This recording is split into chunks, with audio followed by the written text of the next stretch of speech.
روشنی کی۔ السلام علیکم ورحمۃ اللہ۔ حضرت مولانا اسامہ جو پوتے ہیں حضرت مولانا مفتی عاشق الہی رحمۃ اللہ علیہ، جو ہماری اکابرین میں سے ہیں اور ہم نے بڑی ان کی کتابیں پڑھی ہیں، سنا ہے ان کے بارے میں، دارالعلوم کراچی کے ابتدائی اساتذہ میں سے ہیں، تو ان کے یہ ماشاءاللہ پوتے ہیں، مدینہ منورہ میں رہتے ہیں، یہاں پہ ماشاءاللہ یہ عالم مفتی ہیں۔ ہم آج یہ ہمارے میزبان ہیں، تو یہ کچھ تاریخی کچھ سلسلہ ہمیں بتانا چاہتے ہیں، میں آپ کے سامنے رکھنا چاہتا ہوں۔ جی بسم اللہ الرحمن الرحیم، نحمدہ ونصلی علی رسولہ الکریم۔ حضرت یہ جو پہاڑ ہے اور یہ جو علاقہ ابھی تعمیر کے اندر ہے، اس مسجد کو کہا جاتا ہے، یہ اوپر جو ایک چھوٹا سا مسجد نما جو کمرہ بنا ہوا ہے، یہ مسجد ہے اصل میں۔ اچھا، اس کو کہا جاتا ہے مسجد رایا اور مسجد علی۔ مسجد رایا اور مسجد علی۔ مسجد علی، اچھا ماشاءاللہ۔ یہاں پر یہ واقعہ پیش آیا تھا کہ آپ صلی اللہ علیہ وسلم غزوہ خندق کے موقع پر یہاں پہ تشریف فرما تھے۔ اچھا، اور چونکہ آپ صلی اللہ علیہ وسلم نے افراد کو تقسیم کر دیا تھا قبائل کو، تو اس وجہ سے ہر جگہ پہ آپ صلی اللہ علیہ وسلم کا خیمہ لگا تھا۔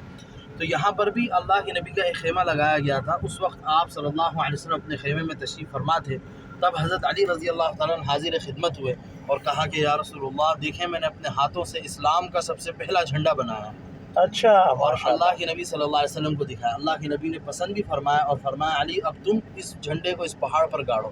اچھا، تو علی رضی اللہ تعالیٰ عنہ نے اپنے دستے مبارک سے اس جھنڈے کو اس پہاڑ پر گاڑا تھا۔ تو اس وجہ سے رایا مطلب جھنڈے والا پہاڑ، جھنڈے والی مسجد، اور علی کیونکہ حضرت علی رضی اللہ تعالیٰ عنہ سے منسوب ہو گیا۔ اچھا، اس مسجد میں آپ صلی اللہ علیہ وسلم نے مختلف اوقات میں تقریباً 25 نمازیں ادا فرمائی۔ اچھا ماشاءاللہ، اور ماشاءاللہ۔ اسی جگہ پہ جہاں بھی ابھی ہم کھڑے ہیں، اس مسجد کے بالکل اس پہاڑ کے بالکل سامنے، اسی جگہ پہ مطلب اسی احاطے کے اندر وہ بھی واقعہ پیش آیا جو خندق کھودنے کے درمیان ایک چٹان آ گئی تھی۔ اچھا، یہ وہ علاقہ ہے؟ جی، یہ وہ علاقہ ہے، اسے کوئی توڑ نہیں پایا۔ آخر میں پھر آپ صلی اللہ علیہ وسلم نے اسے توڑا اور 3 ضربوں میں توڑا۔ اور عند کل ضربۃ یبرق السماء، ہر ضرب پر آسمان پر اور زمین پر گنگرجتی ہوئی بجلیاں نظر آئیں۔ تو صحابہ نے پوچھا یا رسول اللہ ما ھذا یا رسول اللہ، یہ کیا معاملہ ہے؟ تو اللہ کے نبی نے فرمایا اللہ نے مجھے دی ہیں چابیاں، اور وہ چابیاں کس چیز کی ہیں؟ وہ ہیں یمن، رومن اور پرشین امپائر، مطلب روم، فارس اور یمن، یہ تینوں فتح کیے جائیں گے۔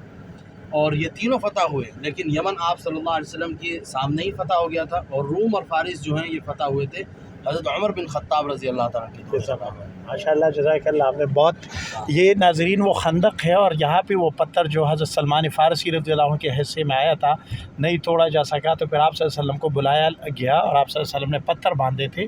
اور یہ مسجد رایا، اپنے تاریخ سن لی ہمارے میزبان سے، اللہ جزائے خیر دے، بہت ہی انوکھا اور اہم واقعہ آپ نے بیان فرمایا۔ انشاءاللہ ہمارے سامعین اس سے ان کو بڑا فائدہ ہوگا انشاءاللہ، سیرت اور تاریخ کے اعتبار سے۔